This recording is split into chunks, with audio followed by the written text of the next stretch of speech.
Welcome to the explainer. तो guys आज की हमारी मूवी है ट्विलाइट सागा एक्लिप्स। ये ट्विलाइट सीरीज की तीसरी पार्ट है। इससे पहले के दो पार्ट मैंने अपने चैनल पर डाल दिए हैं, अगर आपने नहीं देखे तो जाकर देख लेना, लिंक डिस्क्रिप्शन में है। तो चलिए गाइस बिना और टाइम वेस्ट किए मूवी की स्टोरी लाइन की तरफ बढ़ते हैं। तो गाइस मूवी शुरू होती है और हम एक लड़के को देखते हैं। वो बारिश में भीगकर अपने घर जा रहा था, तभी उस पर कोई हमला कर देता है और वो उसे उठाकर फेंक देता है। वो वहाँ से भागने की कोशिश करता है लेकिन रास्ता खत्म हो जाता है। तभी वो हमलावर उसे काट लेता है। वो लड़का उससे काफी तड़प रहा था। इससे हमें ये पता चलता है कि वो हमलावर कोई वैम्पायर था और वो उस लड़के को भी वैम्पायर बनाना चाहता था। फिर अगले सीन में हम बेला और एडवर्ड को देखते हैं। वो एक खुले मैदान में रोमांस कर रहे थे। एडवर्ड बेला से शादी करने की पूछता है और बेला उससे वैम्पायर बनने को कहती है। फिर वो एक किस करते हैं और फिर बेला वहाँ से चली जाती है और अपने घर पहुँचती है। वहाँ चार्ली और बेला कुछ बातें करते हैं। चार्ली बेला से थोड़ा टाइम जेकब के साथ स्पेंड करने को कहता है क्योंकि अब वो थोड़ा उदास रहता था। फिर बेला जेकब को फोन करती है लेकिन वो फोन नहीं उठाता। बेला अपने ट्रक में बैठती है लेकिन उसका ट्रक स्टार्ट नहीं होता। तभी एडवर्ड वहाँ आ जाता है। वो उसे जेकब से मिलने से मना करता है लेकिन फिर वो उसे समझाती है। अगले दिन स्कूल में वो सब बातें करते हैं। तभी एलिस को एक विजन आता है। एडवर्ड उसका दिमाग पढ़ लेता है।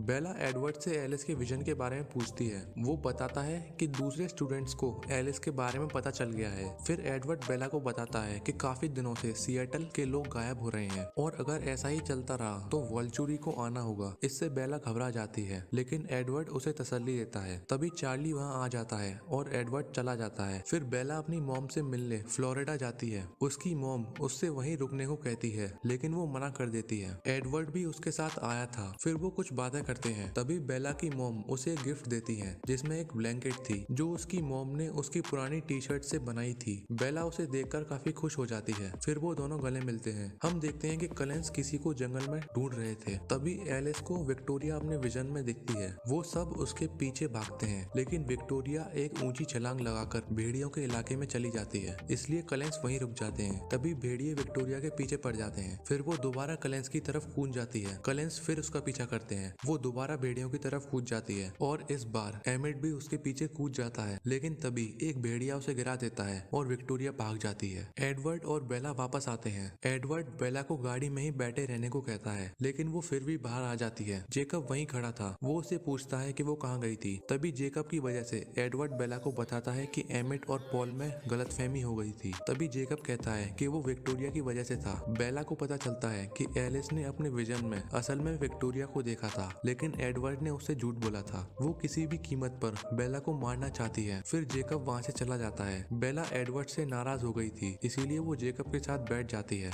फिर वो उसे अपने घर ले जाता है। वहाँ वो बाकी लोगों से मिलती है। फिर लिया वहाँ आती है। वो हैरी की बेटी थी। फिर जेकब और बेला बातें करते हैं। बेला जेकब को बताती है कि वो सिर्फ ग्रेजुएशन तक ही इंसान है। इससे जेकब काफी नाराज हो जाता है। फिर हम देखते हैं कि वो लड़का जो वैम्पायर बन गया था वो बेला के रूम में कुछ ढूंढ रहा था। फिर वो नीचे आकर उसके डैड को देखता है। बेला काफी देर बाद अपने घर आती है। वो अपने डैड को बताती है कि वो जेकब के साथ थी। तभी एडवर्ड वहाँ आता है। उसे कुछ अजीब सा महसूस होता है। वो बेला को बताता है कि उसके कमरे में कोई आया था। फिर वो ये बात बाकी कलेंस को भी बताता है। उन्हें विक्टोरिया और वॉल्चुरी दोनों पर शक होता है। कार्लाइल बेला की हिफाजत करने की कहते हैं लेकिन बेला मना कर देती है। वो बताती है कि उसकी सुरक्षा के लिए कोई है। फिर हम जेकब को देखते हैं। एडवर्ड और जेकब हमेशा लड़ना चाहते थे लेकिन बेला उन्हें शांत कराती है। उनकी सुरक्षा के लिए भेड़िए और पिशाच साथ काम कर रहे थे। फिर हम देखते हैं कि एडवर्ड बेला को जेकब के पास छोड़ने आया था क्योंकि उसे शिकार भी करना था। फिर वो एक किस करते हैं और बेला जेकब के पास चली जाती है। जेकब उसे रात में अपने कुनबे की गैदरिंग में ले जाता है। वहाँ वो सेथ से मिलती है जो लिया का छोटा भाई था। फिर जेकब के डैड सभी लोगों को अपने कबीले का इतिहास बताते हैं कि कैसे उनके पूर्वजों ने पिशाचों को मारा और पिशाचों ने उन्हें। वो बताते हैं कि पिशाचों के उनके पास आते ही उनकी शक्तियाँ लौट आती हैं। फिर हम सिएटल का नजारा देखते हैं।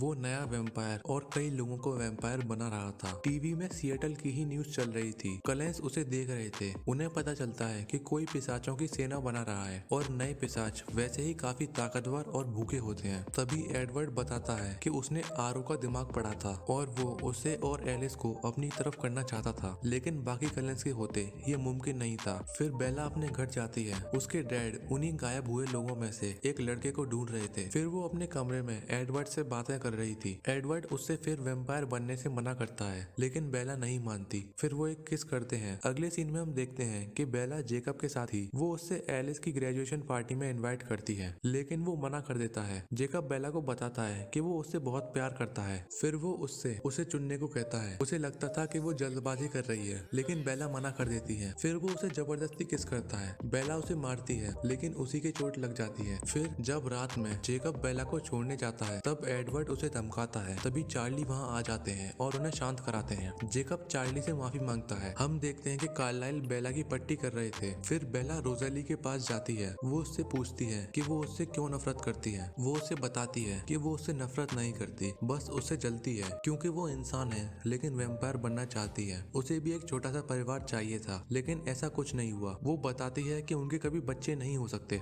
फिर हम नए वैम्पायर्स को देखते हैं जो सिएटल में तबाही मचा रहे थे, लेकिन उनका लीडर उन्हें ऐसा करने से मना करता है क्योंकि इससे उनकी असलियत सामने आ सकती है और वो मारे जा सकते हैं। ये सब दूर से वॉल्चुरीज देख रहे थे, लेकिन वो भी कुछ नहीं कर रहे थे क्योंकि वो चाहते थे कि नए वैम्पायर्स कलेंस को खत्म कर दें। फिर हम देखते हैं कि आज ग्रेजुएशन डे है। सभी लोग जेसिका की स्पीच सुन रहे थे। फिर बच्चों को उनका सर्टिफिकेट मिलता है। फिर सभी लोग कलेंस के यहाँ पार्टी में जाते हैं। जेकब भी वहाँ आता है। वो बेला से माफी मांगता है क्योंकि उसने उसे जबरदस्ती किस किया था। फिर वो उसे एक कीचेन देता है जो उसने खुद उसके लिए बनाई थी। तभी एलिस को एक विजन आता है। वो देखती है कि वो नए वैम्पायर्स बेला का कपड़ा सूंघ रहे थे और उन्होंने हमला करने का फैसला कर लिया है। वो ये बात बेला को बताती है कि वो वैम्पायर्स यहाँ आ रहे हैं। फिर वो ये बात बाकी सबको बताती है। उनमें जेकब भी शामिल था। जेकब कहता है कि वो भी लड़ेंगे। बेला मना कर देती है, लेकिन वो उसकी नहीं सुनता। फिर वो सब मिलकर काम करते हैं। फिर वो सभी उनका मुकाबला करने के लिए ट्रेनिंग करते हैं। तभी बाकी भेड़िए वहाँ आ जाते हैं। कार्लाइल उन सबका धन्यवाद करते हैं और नए पिशाचों के बारे में उन्हें बताते हैं। फिर जैस्पर उनसे लड़ने के लिए उन्हें कुछ बातें बताता है, जैसे उन पर कभी सीधा हमला मत करना।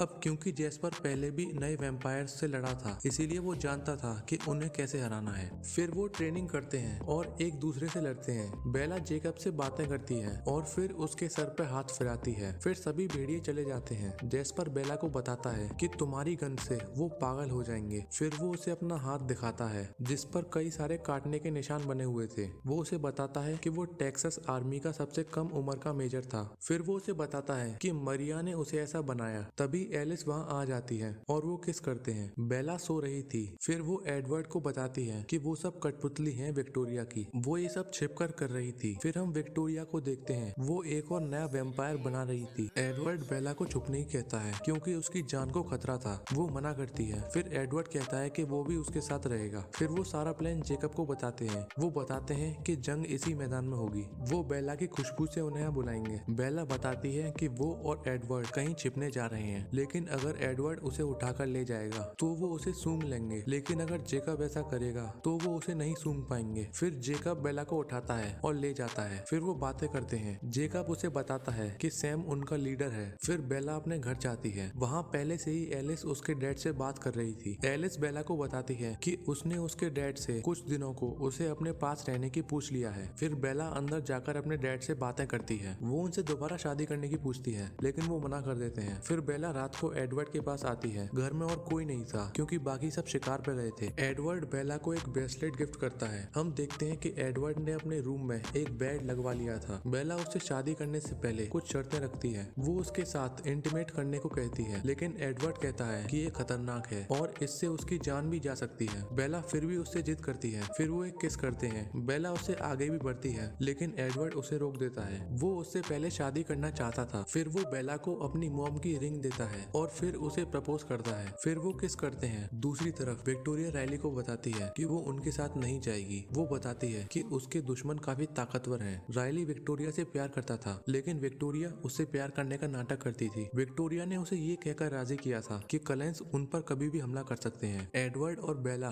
बातें कर रहे थे। तभी जेकब वहाँ आ जाता है। फिर एडवर्ड चला जाता है और जेकब बेला को उठाकर ले जाता है। दूसरी तरफ वो नए वैम्पायर्स उनके काफी करीब आ गए थे। जेकब बेला को एक पहाड़ के ऊपर ले जाता है। वहाँ पहले से ही एडवर्ड मौजूद था। जेकब भी उनके साथ रुकने वाला था। रात को काफी तेज बर्फीली हवाएं चल रही थी और बेला को काफी ठंड लग रही थी। तभी जेकब वहाँ आता है। वो बेला को गर्म करना चाहता था, लेकिन एडवर्ड उसे रोकता है। फिर वो बेला की हालत देखकर उसे उसके साथ लेटने देता है। ऐसा इसलिए था क्योंकि जेकब की बॉडी गर्म रहती थी, लेकिन एडवर्ड की बिल्कुल ठंडी। बेला सो गई थी। फिर एडवर्ड और जेकब बातें करते हैं। जेकब एडवर्ड से बेला को वैम्पायर बनाने से मना करता है और उसे उससे दूर रहने को कहता है। है। एडवर्ड कहता है कि वो ऐसा करके देख चुका है लेकिन इससे कोई फायदा नहीं हुआ। बेला उन दोनों की बातें सुन रही थी। अगले दिन सेथ वहाँ आता है। एडवर्ड बेला को बताता है कि जेकब जा चुका है। फिर वो उससे अपनी शादी की बातें करता है। तभी जेकब वहाँ आ जाता है। वो उनकी शादी की बात सुनकर काफी नाराज हो जाता है, इसलिए वो वहाँ से चला जाता है। बेला भी उसके पीछे जाती है। बेला उससे रुकने को कहती है लेकिन वो नहीं मानता। फिर वो उससे किस करने को कहती है। फिर वो दोनों किस करते हैं और उसके बाद जेकब चला जाता है। उन्हें दूर से एडवर्ड भी देख रहा था। बेला एडवर्ड के पास जाती है। बेला उससे कहती है कि वो अब भी जेकब से ज्यादा उसे प्यार करती है। तभी सेथ वहाँ आ जाता है। वो बताता है कि लड़ाई शुरू होने वाली है। लड़ाई शुरू हो जाती है। कलेंस नए वैम्पायर्स को मारना शुरू करते हैं। तभी भेड़िए वहाँ आ जाते हैं और उनकी मदद करते हैं। विक्टोरिया पूरी लड़ाई दूर से देख रही थी। फिर वो वहाँ से चली जाती है। तभी जेकब भी वहाँ आ जाता है और उन्हें मारने लगता है। ये सब बात एडवर्ड बेला को बता रहा था। जैस्पर उन सभी को बड़ी आसानी से मार रहा था। भेड़िए और कलेंस एक दूसरे की मदद कर रहे थे। तभी एडवर्ड विक्टोरिया को महसूस करता है। वो उन्हीं की तरफ आ रही थी।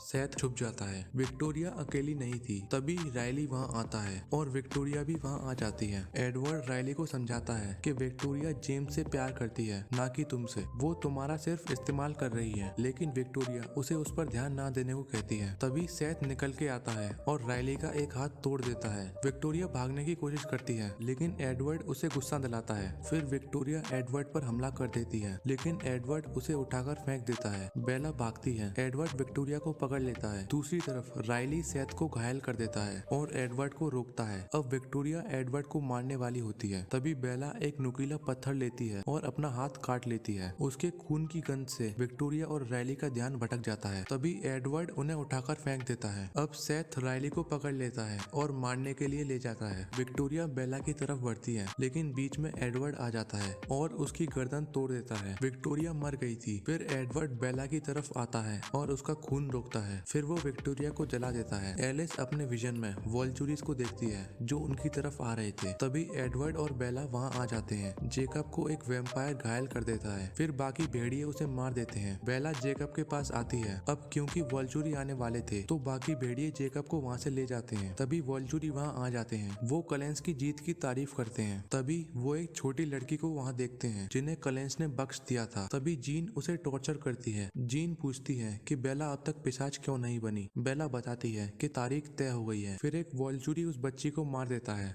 अगले सीन में बेला जेकब से मिलने जाती है। तभी कार्लाइल बताते हैं कि वो खतरे से बाहर है। फिर बेला जेकब से मिलती है। वो बातें करते हैं। बेला उसे बताती है कि वो उससे प्यार करती है और एडवर्ड से भी। फिर वो चली जाती है। फिर हम एडवर्ड और बेला को देखते हैं। वो अपनी शादी की बातें कर रहे थे। बेला बताती है कि शादी की सारी जिम्मेदारी एलिस संभाल रही है। फिर एडवर्ड बेला को रिंग पहनाता है। फिर वो गले मिलते हैं और यही मूवी खत्म हो जाती है। तो गाइस, अगर आपको मेरी एक्सप्लेनेशन पसंद आई हो तो वीडियो को लाइक, कमेंट, शेयर, सब्सक्राइब करना मत भूलना। और हाँ दोस्तों, मैं इसकी आगे के पार्ट्स भी अपने चैनल पर जल्द अपलोड करूंगा।